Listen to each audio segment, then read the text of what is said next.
suñu gan tey Abba Mbaye la bokk ci parti socialiste Abba maa ngi lay nuyu di la dalal jàmm. maa ngi lay nuyu ñëpp di am mbégte teew fii. maa ngi wax Abba Mbaye bokk ci parti socialiste waaye est-ce que jiwuma ndax yow defe naa ne juróom-benn fukk ak juróom yi ñu dàq ci nga bokk. waaw ci laa bokk mooy mais comme ni nga ko waxee ba tey ñu ngi bokk parti socialiste. parce que parti socialiste patrimoine la et legs la. tey kenn musul fàttaliku ci histoire politique Sénégal fu benn responsable mën jógee ne dàq naa lu toll noonu ci ay responsable ci biir responsable yooyu Khalifa Ababacar Sall mu ngi ci. Aïssata Tall Sall mu ngi ci ñeneen ak ñeneen ñu ngi ci. ñuy fàttali que ne Khalifa Sall moo dirigé woon liste Manko Taxawu Sénégal donc c'est environ 400 000 suffrages. ak ñeneen ñi fi nekk donc waxuma sax responsable yi ñu dàq mais tey mën nañ jàpp ni c'est plus de 500 000 électeurs yu parti socialiste rejeté et loolu teguwul ci lu xel mën a nangu. li muy firnde rek la mooy tey ki yor parti bi ñi la defoon Mamadou Diop ñi la defoon Robert Sagna ñi la defoon Djibo Ka ñi la defoon Souti Touré. ñu la defoon Landing Sané ñu la defoon ñeneen ak ñeneen. moom ku àndul ak moom mu dàq la génne la parti bi ku àndul ak moom mu jàpp ne parti bi moo ko moom da nga war a génne parti bi sauf que fi mu juumee bi pa mooy que ñun génnuñu parti bi démissionné wuñ parti bi bàyyiwuñu parti bi. jamono ji yow lan mooy sa fonction ci biir parti socialiste. man maay secrétaire général convergence socialiste. convergence socialiste bi nga xam ne Barthélémy Diaz. moo ko sancoon nekk mouvement d'initiative et d'action ci biir parti socialiste. mais aussi di militer à la base au niveau de Saint-Louis. donc ñi ñu dàq am na ci ñoo xam ne c'est des responsables à la base. am na ci ñoo xam ne ay secrétaires généraux de coordination wala président de coordination am na ñoo xam ne aussi comme yow ay mouvement affiliés lañu bokk ki ci gën a kawe di Khalifa Sall di secrétaire à la vie politique du parti socialiste. donc muy le numéro 2 le cœur politique du parti. mën nga jël aussi ay zones comme la région nord. Aïssata Tall Sall mooy présidente union régionale de Saint-Louis nga dàq ko dàq Saliou Sarr mi nekk responsable secrétaire général coordination Dagana secrétaire général union départementale Dagana nga dàq ko dàq Abibatou Mbaye bi nekk présidente Dagana dàq ko. Abibatou Mbaye mi nekkoon député bi. Abibatou Mbaye bi nekkoon député nekkoon 4e vice-président assemblée. nekkoon aussi kii liiroon motion bi fal Khalifa Tanor Dieng secrétaire général du parti socialiste. nga dàq ko dàq Samba Der Gueye bi nekk responsable Ross Béthio et puis kon ça veut dire que tu as pris toute une région nga dàq leen si biti donc mu lay wan ni que Ousmane Tanor Dieng li ko ñor mooy nguuru bi muy nguuru actuellement.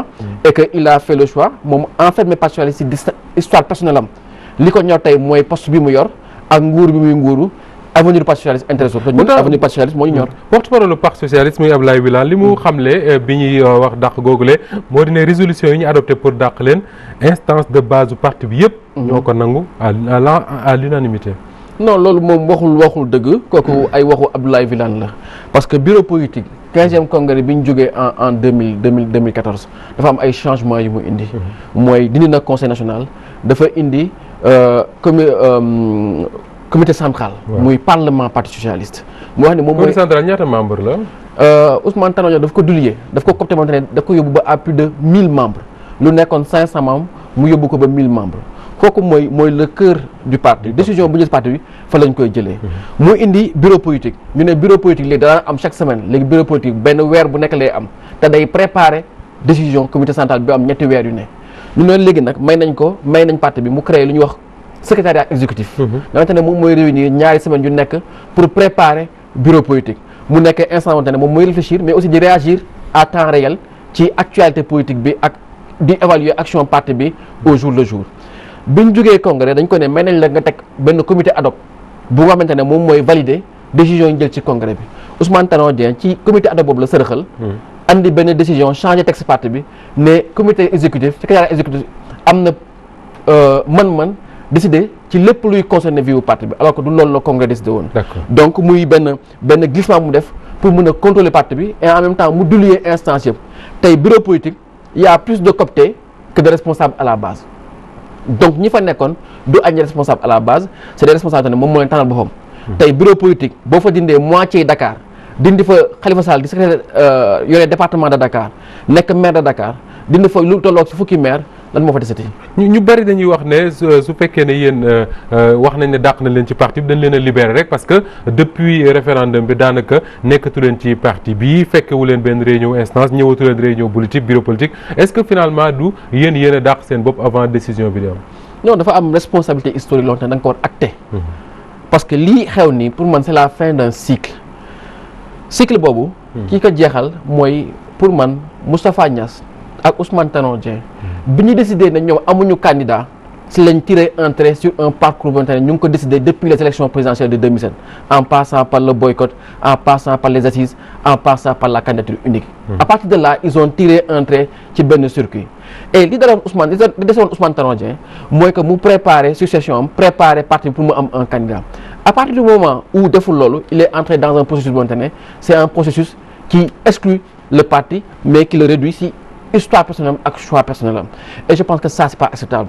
Ñun li ñu intéressé actuellement mooy que li Khalifa Sall wax boobu ba léegi mooy que le parti socialiste aura de gré ou de force benn candidat élection présidentielle. xanaa beneen parti socialiste mais parti socialiste Ousmane Tanor parti socialiste bi du parti socialiste Ousmane Tanor Dieng. Parti socialiste sénégalais la dafa am ñoo te ne Khalifa Sall moo jiitu Ousmane Tanor Dieng biir PS. Aïbatou Mbaye moo jiitu Ousmane Tanor Dieng biir PS. Samba Der Gueye moo jiitu Ousmane Tanor Dieng PS. kenn du nangu Ousmane Tanor Dieng jël PS di ko nax saay parce que moomu ko fii la ko fekk te incha allah fii la koy bàyyi. te dinañ am candidat de gré ou de force un candidat socialiste. oui mais bala ñuy wax ci waxu candidat yan moyen tey ngeen am pour contraindre Ousmane Tanor Dieng à respecter yéen li ngeen bëgg d'autant plus que boobu ba léegi yéen a ngi wax ci médias yi yéen a ngi daje ay réunions et tout. mais teewul instance parti bi daje nañu dàq nañ leen ba léegi la maison du parti ñoom ñoo ko occupé ñoom ñoo fay réunir le patrimoine du parti mi ngi ci loxoy Ousmane Tanor Dieng. Olof Ndiaye dafa ne soxla du am rak. xam nga Ousmane Tanor Dieng avec la complicité de Macky Sall il a tout fait pour que ñu jëkk dans un premier temps sunu ay camarades mooy ñoom Bamba Fall ñoom Birakan Ndiaye dugal leen prison. ñu nekk di xeex boobu pareeguñu mu jël Khalifa Sall dugal ko kaso tey Khalifa Sall sera jugé demain incha allah. et lu nekk dafa am afam lu nekk saa yu jotee di nga ko def fu mu toll nii ñun suñu préoccupation mooy suñu camarade Khalifa Ababacar Sall nga xamante ne mag la ci biir parti bi. kilifa la fi bàyyi la fi frère la fi camarade la fi sag la ci biir parti bi situation bi mu nekk la ñuy occupé wu xool nu ñu koy jàppale nu ñu koy accompagner ba mu génn si problème yi la tête haute Ousmane Tanor Dieng bu ko dara metti bu mu yàkkamti na def lu ko neex ñu ngi ñëw te incha allah jàkkaarloo dina am. bu mu yàkkamti est-ce que nekku leen di perte temps parce que am na benn waaye bu ko wax sànq si internaute yi Assane Gueye doon wax si vie du net mu ne moment bi ngeen di nekkee di xeex pour le PS wala di xeex pour libération Khalifa dina fekk ñi la ñoom ne ci leneen. moom nekkul si dara moom xam nañ li mu bëgg li ko neex actuellement mooy gis nañ ko Ousmane Tanor Dieng changé na parc automobile mu ngi oto yu bees changé na garde-robe di sol ay costume yu bees moom looloo ko neex ci nguuru la nekk day nguuru mag la nañ ko bàyyi mu nguuru changé na dentier mu ngi si li ko neex looloo ko neex loolu la bëgg xam nañ ko noonu la mel noonu la mës a mel nan nekk ci loolu ñun ci liñ nekk mooy nan la ñuy fexe ba sénégalais yi xam ne que Khalifa Sall lii ñu ko teg nangu na ko ak humilité ak dignité te incha allah dañ si génn la tête haute ñu préparer le projet qu'on va soumettre aux Sénégalais jàkkaarloo Sénégalais parce que li ñu bëgg.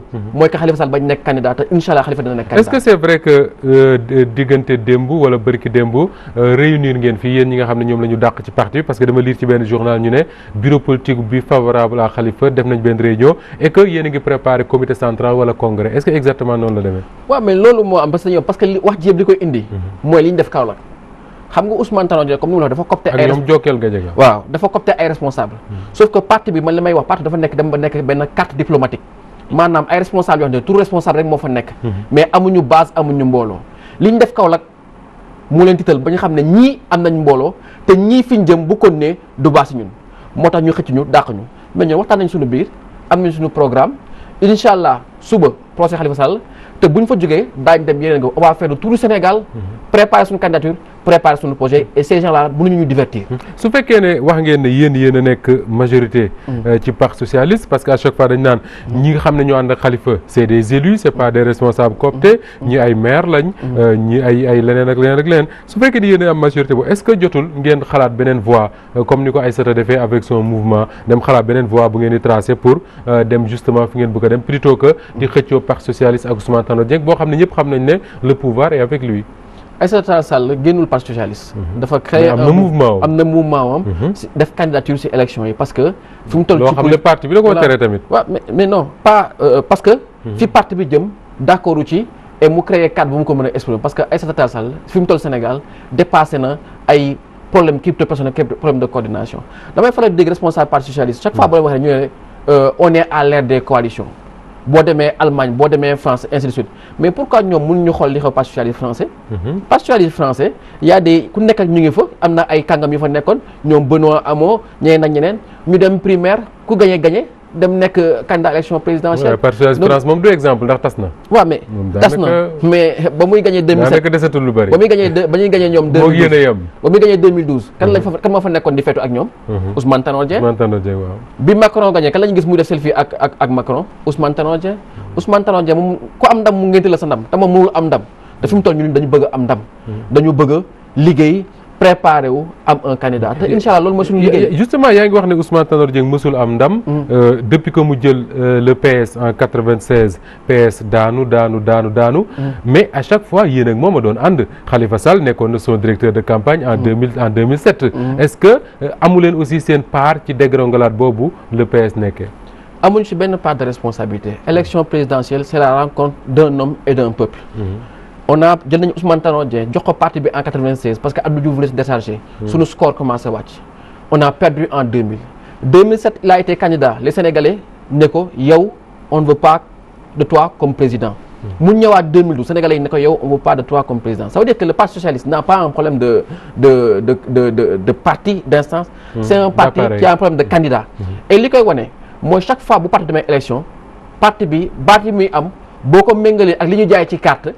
day tolloo ça veut dire que parti socialiste ay militants ñoo koy votel donc on peut pas aller au-delà kon ki ñu présenté intéressé bu Sénégalais yi et suñu bëggee dem feneen am na ku nekk suñu biir kon Sénégalais yi ñoo ko joxoñ muy Khalifa Sall c'est quelqu'un qui est pointé parce que bi mu ñëwee Dakar fal nañ ko mu liggéey ba jeexal présenté waat un projet Dakar waaye falaat ko kon on a des gens qui intéressent les Sénégalais et il faut construire un projet et aller devant les Sénégalais et Ousmane Tanor Dieng am humilité ak dignité xam ne que on l'a accompagné jusque là mu xàll yoon bi ay rakam ñëw mënul dàq ay baayam dàq ay rakam dàq ay maasam dàq ay doomam léegi ñun ay sëtam ñoo ko dese bu fi jógee jublu ci liir juddoogul non kenn du ko accepté Ousmane Tanor Dieng il va quitter le parti. Ousmane Tanor Dieng peut-être amul personnalité wala charisme bi koy may mu def plus que le PS en termes de voix loolu nga wax li nga yaakaar mooy Khalifa Sall moom mën na ko mais Khalifa Sall jamono ji je crois que tal na leneen loolu dem àllarba ji lañ war a tijji lii di procès am soo deful ndànk danañ ko teg daan du bokk ci élection yi ñu jëm est-ce que ragalu leen que ne ma yéen a ngi perdre seen temps ci loo xam ne mën na bañ a jur dara. mais bu doon loolu kon duñu def élection législative Khalifa Sall moo woon ci kaso bi élection législative et pourtant li continuer nañ combat ba fii li ñu gëm mooy que procès bi dañ ci dem ak yaakaar bi ci njëkk lan moo tax yaakaar bi ci njëkk mooy Khalifa Sall dañ jàpp ni kenn mënu ko juger parce que sénégalais yi jugé nañ ko voté ko plus de 400 000 sénégalais Dakar waaye jugé nañ ko fal ko falaat ko ses pairs maires et élus d'Afrique l'ont jugé teg ko seen kanam les partenaires techniques et financiers l'ont jugé boo ko xoolee tous les emprunts yi ville de Dakar am ak confiance bi bailleurs yi am donc loolu doy na jugement beneen bi stop mooy que juridiquement on sait que bu ñu demee procès Khalifa Sall sorti la tête haute de ce procès là parce que il n'a amul dara lu muy reproché wu et d'ailleurs il faut qu'on nous dise il y a tellement de problèmes préjudiciels si dossier bi et les textes le disent Khalifa n'a pas à se justifier l'État n'a pas à se constituer partie civile et puis les histoires de fausses factures n'ont de sens que quand la dépense est fictive et or rien dans ce procès là mais le procureur wax na clairement que ni fausse facture la parce que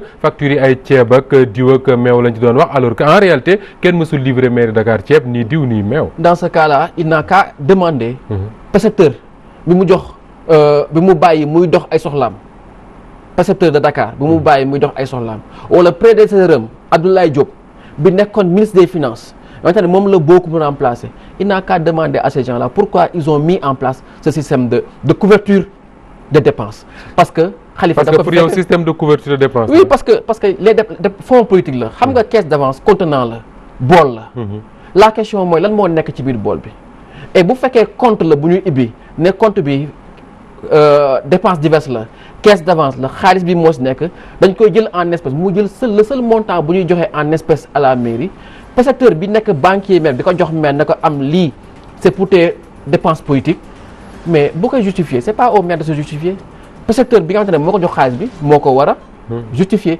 et à partir moom bu accepter ces factures là pendant presque plus de 20 ans donc je veux dire que ça la responsabilité est partagée entre l'ordonnateur et le comptable donc c'est le comptable qui a validé ça c'est pas l'ordonnateur muy le maire donc Khalifa n'a rien à se reprocher. Abba Mbaye maa ngi lay gërëm baax. jërëjëf.